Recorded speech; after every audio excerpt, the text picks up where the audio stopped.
శ్రీధర్ని చూడడానికి వెళ్ళి జోష్న గురించి గుండెపగిలిన నిజాన్ని తెలుసుకున్న శివన్నారాయణ అసలు ఏం జరగబోతుంది, ఇదంతా ఎలా జరిగింది తెలుసుకుందాం అనుకుంటే ఇప్పుడే మా ఛానల్ తప్పకుండా సబ్స్క్రైబ్ చేసుకుని మా వీడియోని లైక్ చేయండి. పక్కనే ఉన్న గంట సింబల్ మీద క్లిక్ చేసి నోటిఫికేషన్స్ ఆల్లో పెట్టుకోండి. షేర్ చేయండి మా వీడియోని ప్లీజ్ ఫ్రెండ్స్.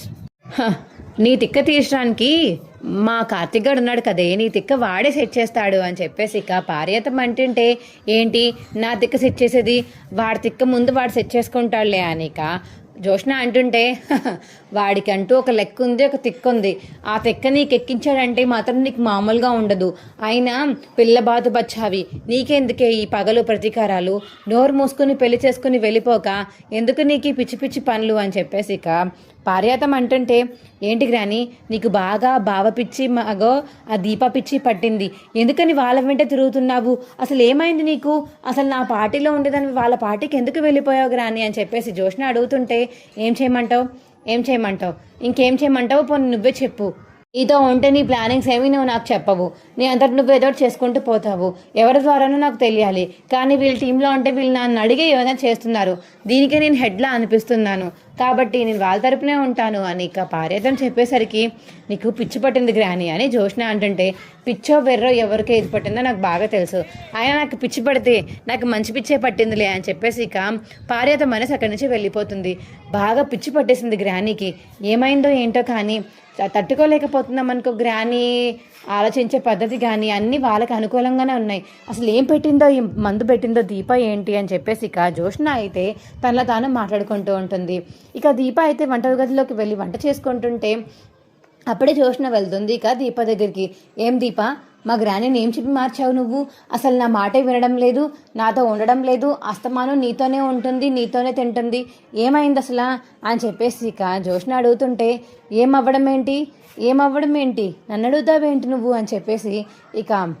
జోష్న అని దీప అంటుంటే అదే నాకు అది అర్థం కావట్లేదు, ఎప్పుడూ నీతోనే ఉంటుంది కదా, నీతోనే మాట్లాడుతుంది, నీకే సపోర్ట్ చేస్తుంది, అసలు ఏం మందు పెట్టారు నువ్వు మా బావ, అసలు ఏం మాటలు చెప్పారు మా గ్రానికి అని చెప్పేసి ఇక జోష్న అయితే దీపాన్ని అడుగుతుంటే ఏం మందు పెడతాను, ఆవిడ మారింది, మాతో ఉంది, మేము మంచి వాళ్ళమని తెలుసుకుంది అంతే అని ఇక దీప అంటుంటే అబ్బాబా మంచి వాళ్ళని తెలుసుకున్నారా, చాలా గొప్పగా చెప్తున్నావులే, ఆ మంచి వాళ్ళని తెలుసుకుంటే మాత్రాన మా గ్రాని ఏం మారిపోదు, మా గ్రాని చెడ్డది అని చెప్పేసి ఇక జోష్న అంటుంటే ఏమన్నావే అని అప్పుడే పార్యతం వస్తుంది. అది కాదు గ్రాని, నాకు తెలిసే నేనంటే నీకు ఇష్టం లేదని, అందుకనే నేను నీ గ్రూప్లో లేను, ఇప్పుడు దాకా నాతో మాట్లాడేసి వెళ్ళిపోయావు, ఇప్పుడు దీప దగ్గరికి వచ్చి నా గురించి బ్యాడ్గా చెప్తున్నావా, మమ్మల్ని విడదిద్దాం అనుకుంటున్నావా, ఏమనుకుంటున్నావు అసలు నువ్వు అని చెప్పేసి ఇక పార్యాతం అయితే జోష్న అంటుంటే అది కాదు గ్రాని, నేను ఏదో మామూలుగా క్యాజువల్గా చెప్పాను అంతే అని ఇక జోష్న అంటుంది. నువ్వు క్యాజువల్గా చెప్పావో లేకపోతే నా మీద పగతో చెప్పావో నాకేమీ తెలియదు అనుకుంటున్నావా నువ్వు అని పార్యాతం అంటుంటే అబ్బా నీకు నమస్కారం, ఏదో ఒకటి చేసుకో, నేను పోతున్నాను ఇక్కడి నుంచి, నువ్వు అసలు నా మాట వినడం లేదు, నా మాటని అర్థం చేసుకోవట్లేదు, అందుకని దీపాన్ని నేనేం చేసిందో నాకు అర్థం కావట్లేదని దీపాన్ని దగ్గరికి తెలుసుకోవడానికి వచ్చాను, కానీ అది కూడా తెలియకుండా చేస్తున్నావు కదా, పోతానులే అని ఇక రూమ్లోకి అయితే వెళ్ళిపోతుంది జోష్న. అమ్మ దీప, నీకు ఇక్కడ ఏమన్నా ఇబ్బందిగా ఉంటే నాకు చెప్పమ్మా, నేనున్నాను కదా, నేను చూసుకుంటాను అని చెప్పేసి ఇక పార్యతం అంటుంటే అలాగేనండి అని చెప్పేసి దీప అంటుంది. ఎందుకంత డల్గా ఉన్నావు, ఏమైంది, ఇంట్లో ఏమన్నా ప్రాబ్లమా అని పార్యతం అడుగుతుంటే అబ్బెబ్బే ఏం లేదండి, అంతా బాగానే ఉంది అని చెప్పేసి ఇక దీప అంటుంది. సరే అయితే ఏమన్నా ఇబ్బందిగా ఉంటే ఎవరైనా ఇబ్బంది పెడితే నాకు చెప్పు, నేను చూసుకుంటాను అని చెప్పేసి ఇక దీప అయితే తన బంధం చేసుకుంటూ ఉంటుంది. అమ్మ దీప కాఫీ తీసుకురా అమ్మ అని అప్పుడే ఇక శివన్నారాయణ హాల్లోకి వచ్చి కూర్చుని ఉంటే దీప ఇక హాల్లోకి అయితే తీసుకొచ్చి కాఫీ అయితే ఇస్తుంది. ఏమైందమ్మా దీప, ఎందుకు అలా ఉన్నావు అని శివన్నారాయణ అడిగేసరికి ఏం లేదండి, ఏం లేదు అని చెప్పేసి ఇక దీప అంటుంది. చెప్పమ్మా, నువ్వు ఇంత డల్గా ఉండడం నేను ఎప్పుడూ చూడలేదు, ఇంట్లో ఏమన్నా అయిందా, నీకు ఆరోగ్యం అంతా బాగానే ఉందా, ఏమన్నా ఉంటే హాస్పిటల్కి వెళ్ళమని చెప్పు, నువ్వు పనికి కూడా రావాల్సిన అవసరం లేదన్నా, వేరే వాళ్ళని పెట్టుకుంటాము, లేకపోతే ఇక పార్యాత ముందుగా తను చేస్తుందిలే అని చెప్పేసి ఇక శివనారాయణ అంటుంటే అది కాదండి మావయ్యకి ఏమైంది, శ్రీధర్కి ఏమైంది, ఆయనకి హార్ట్అటాక్ వచ్చిందండి. హార్ట్అటాక్ వచ్చిందా? అవునండి, గట్టిగా అనకండి, బావ ఎవరికి చెప్పొద్దని చెప్పారు, అందుకని ఎవరికి చెప్పలేదు, కానీ మీ దగ్గర మాత్రం చెప్పకుండా ఉండలేకపోతున్నాను. ఆయనకి సడన్గా హార్ట్అటాక్ వచ్చింది. మొన్న కారులో వెళ్తున్నప్పుడు సడన్గా ఎవరో ఒక అబ్బాయి వచ్చి కాపాడాడు. ఆ అబ్బాయి కాపాడడం వల్లే ఇవాళ మావయ్య గారు ప్రాణాలతో మాకు దక్కారు. ఇవాళ కూడా మావయ్య గారిని మళ్ళీ హాస్పిటల్కి తీసుకురమ్మన్నారని డాక్టర్స్ చెప్పారు. అందుకనే బావ హాస్పిటల్కి తీసుకువెళ్ళారు. అందుకని ఇవాళ చెకప్ చేసి ఆయనకి ఏదనేది చెప్తామన్నారు. ఇక నేను బావ ఇద్దరం రాకపోతే బాగోదు అని నేను వచ్చానండి. అందుకే బావ మావయ్య గారి దగ్గర ఉన్నారు అని దీప చెప్పడంతో, అదేంటమ్మా ఇంత పెద్ద విషయం హార్ట్అటాక్ వస్తే నా కూతురి వాళ్ళ మొగుడికి అంతే, నా అల్లుడికి వస్తే నాకు చెప్పకుండా ఎలా దాస్తారమ్మా? ఏ హాస్పిటల్లో చెప్పు, గట్టిగా అనకండి, ఎవరికి చెప్పొద్దని చెప్పారు ఈ హాస్పిటల్ అని చెప్పేసి ఇక దీప అయితే హాస్పిటల్ పేరు చెప్పడంతో శివనారాయణ అయితే ఇక హాస్పిటల్కి బయలుదేరతాడు. ఇక స్వప్న వాళ్ళు అయితే కాసేంచు మిగతా వాళ్ళందరూ శ్రీధర్ని చూడడానికి అయితే ఆపరేషన్ థియేటర్లోకి వెళ్తారు. ఇక రూమ్లోకి వెళ్ళగానే ఏంట్రా నేను ఇక్కడున్నానేంటి, మళ్ళీ ఎందుకు చెకప్కి తీసుకొచ్చావు, అంతా బాగానే ఉందని చెప్పారా డాక్టర్ అని చెప్పేసి ఇక శ్రీధర్ అడుగుతుంటే, లేదు నాన్న నేను అబ్జర్వేషన్లో ఉంచాలని చెప్పారు. ఒక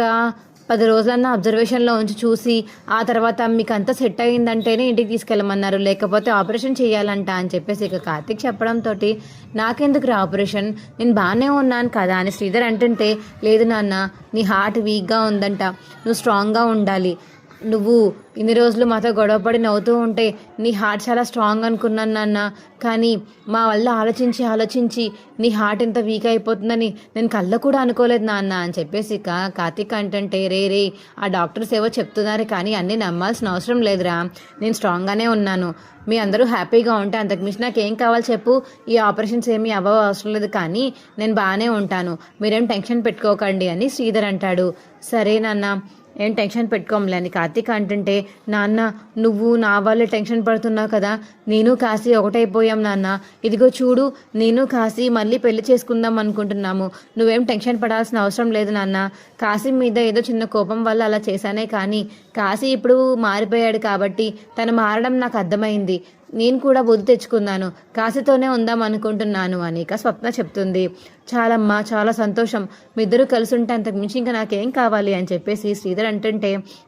మంచి నిర్ణయం తీసుకున్నావమ్మా స్వప్న, నీ గురించి సగం మీ నాన్న బెంగ పెట్టుకున్నారు, ఇప్పుడు మొత్తం సెట్ అయిపోయింది కాబట్టి బాధ లేదు అని చెప్పేసి ఇక కాంచన అంటుంది. అయినా ఏవండి నాతో ఒక్క ముక్కన చెప్పాలని మీకు అనిపించలేదా అని కాంచన అంటుంటే, ఏమని చెప్పమంటావు కాంచన, ఎంతని చెప్పమంటావు, నా గురించి చెప్తే నువ్వు బాధపడతావు, ఎందుకని నేనే చెప్పొద్దన్నాను, నా అంతటా నేను నడవగలుగుతున్నాను, వెళ్ళగలుగుతున్నాను ఎక్కడికన్నా, కానీ ఎందుకు మళ్ళీ మీకు చెప్పి మిమ్మల్ని బాధ పెట్టడం నాకు ఇష్టం లేదు, అందుకని చెప్పొద్దనుకున్నాను అని చెప్పేసి ఇక శ్రీధర్ అంటుంటే, బాగుందండి చాలా బాగుంది, తెలియాలి కదా నాకు కూడా మీకు ఏమైందో ఎలా ఉన్నారో, దేవుడికి మొక్కుకుంటేనే కదా అన్నీ సెట్ అయ్యేది, నాకు తెలియకపోతే నేను దేవుడిని ఎలా మొక్కుకుంటాను, లేదండి ఈసారి ఇలాంటివి ఏమైనా జరిగితే నాకు ముందే చెప్పండి, నాకు చాలా భయం వేసింది, హార్ట్ అటాక్ వచ్చిందని తెలిసిన వెంటనే కార్తీక్ తీసుకువెళ్ళమని చెప్పాను, అందుకనే వచ్చాను హాస్పిటల్కి,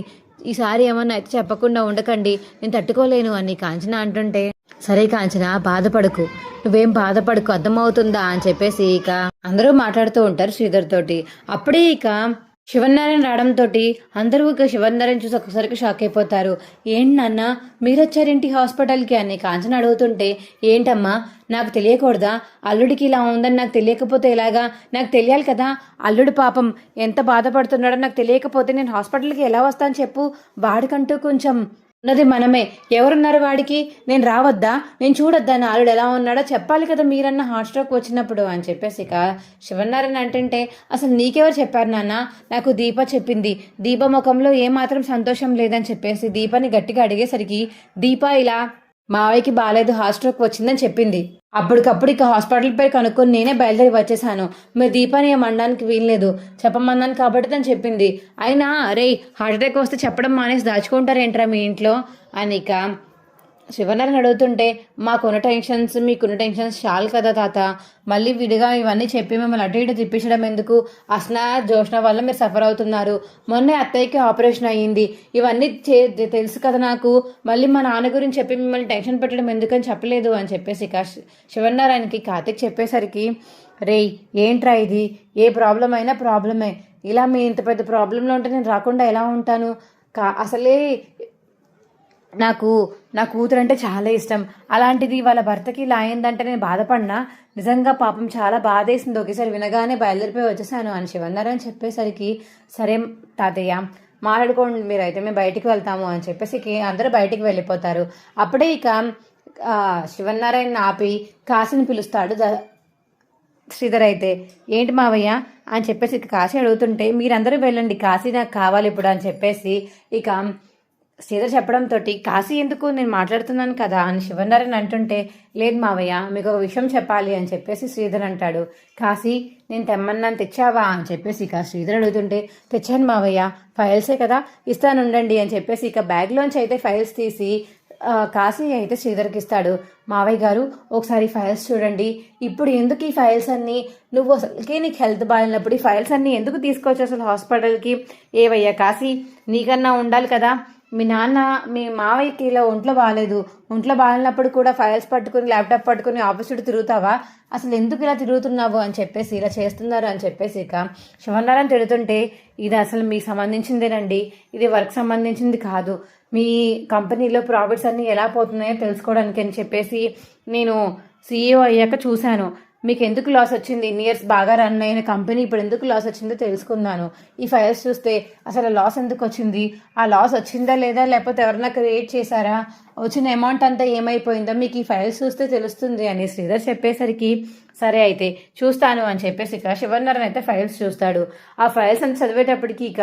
ఒక్కసారిగా శివనారాయణ షాక్ అయిపోయి ఏంటి శ్రీధర్ ఎవంటి ఫైల్స్ ఇదంతా ఇంత దారుణంగా ఉన్నాయి, ఇన్ని కోట్లు ఎవరు దొబ్బేశారు, అసలు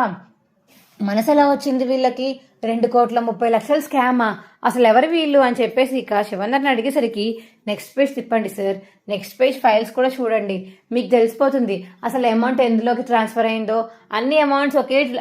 ఒకే అకౌంట్లోకి ట్రాన్స్ఫర్ అయ్యిందో మీకు తెలిసిపోతుంది అని చెప్పేసి ఇక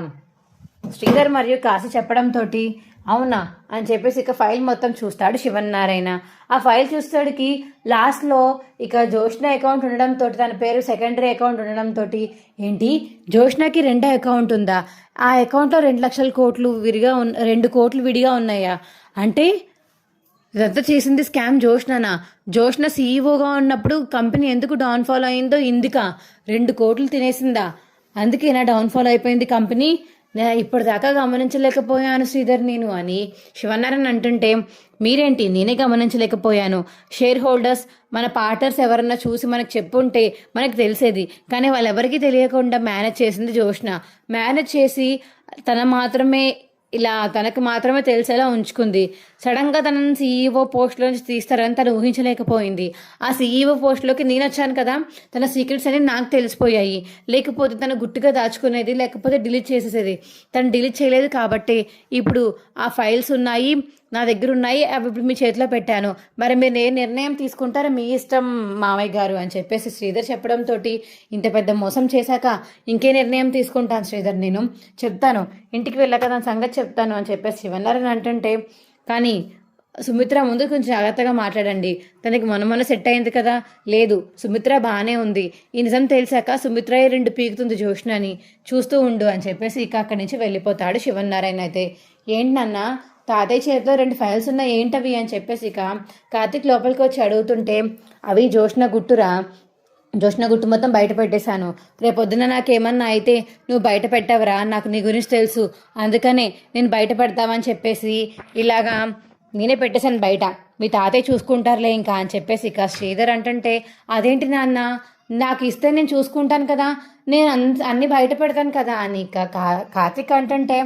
ఏం బయట పెడతావురా, ఈ నిజం తెలిసి చాలా రోజులైంది, అప్పుడు మీ అత్తకి బాలేదని చెప్పేసి ఆగిపోయావు, నన్ను ఆపేశావు, ఆ తర్వాత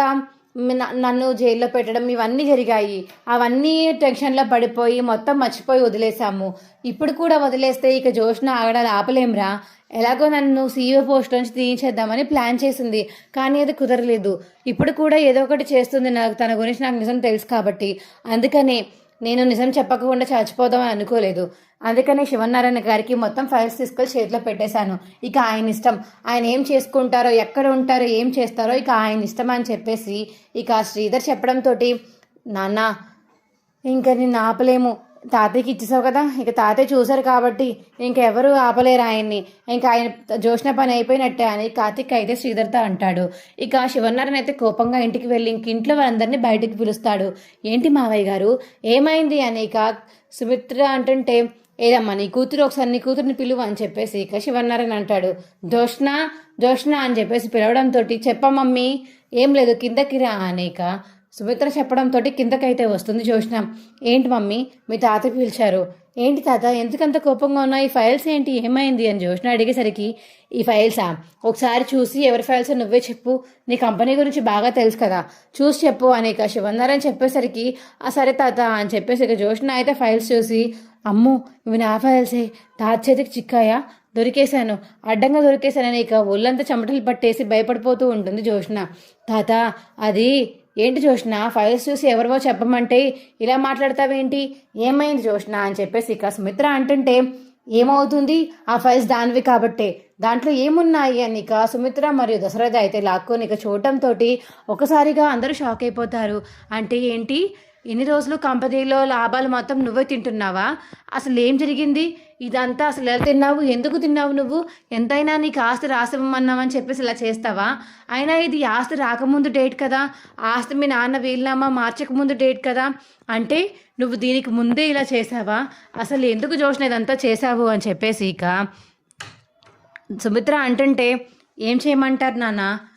ఏం చేయమంటారు, నాకంటూ డబ్బులు కావాలి కాబట్టి అలా చేశాను అని జోష్న చెప్పేసరికి, నోర్ముయ్ అని చెప్పేసి ఇక జోష్న చెంప పగలు కొడతాడు శివనారాయణ అయితే. మావయ్య గారు ఎందుకండి మీరు కొట్టడం, నేను కొడతాను అని సుమిత్ర కొడుతుంది. ఏంటి మమ్మీ అందరూ కొడుతున్నారు, నేనేం తప్పు చేశానని, నా డబ్బులు నేను తీసుకున్నాను, అంత తప్పేముంది అని జోష్న అంటుంటే, అవి నీ డబ్బులు కాదు కంపెనీ డబ్బులు, అన్నిటిలో కలిపి షేర్ వస్తుంది, దాన్ని బట్టి మనం ప్రాఫిట్ షేర్ చేసుకోవాలి, అంతేకాని మొత్తం ప్రాఫిట్ అంతా నీ అకౌంట్లో వేసుకుంటే ఎలాగా అని చెప్పేసి ఇక శివనారాయణ అంటుంటే, అలా కాదు ఏం చేయమంటావు చెప్పు అని చెప్పేసి, నిన్నేం చేయమంటావు ఇప్పుడు, ఇంట్లోంచి బయటికి ఎంటేయమంటావా, 2 కోట్ల స్కామ్ ఎవరైనా చేస్తారా, అందరూ పార్ట్నర్స్గా విడిపోయారు కాబట్టి ఎవరికి వాళ్ళు షేర్ చేసుకోవాలి ప్రాఫిట్ని, మొత్తం నువ్వే ఎలా తినేస్తావు జోష్న, వేరే వాళ్ళు బతకాల్సిన అవసరం లేదా అని చెప్పేసి ఇక శివనారాయణ సుమిత్ర దశరథ పారిజాతం నలుగురు అయితే ఇక జోష్న తిడుతూ ఉంటారు. అడ్డంగా ఇరుక్కుపోయాను, ఇవాళ నుంచి నేను చెప్పే మాట వీళ్ళు ఒక్కడు కూడా వినరు, అయిపోయింది అని చెప్పేసి ఇక మనసులో అయితే అనుకుంటుంది జోష్న. మా వీడియో మీకు ఎలా అనిపించిందో పక్కనే ఉన్న గంట సింబల్ మీద క్లిక్ చేసి నోటిఫికేషన్స్ ఆల్లో పెట్టుకోండి, అప్పుడు ఏమేమి చేసే వీడియోలు మీకు రోజు వస్తుంటాయి. ఈ వీడియోని చివరి వరకు చూసినందుకు చాలా చాలా ధన్యవాదములు. Bye friends.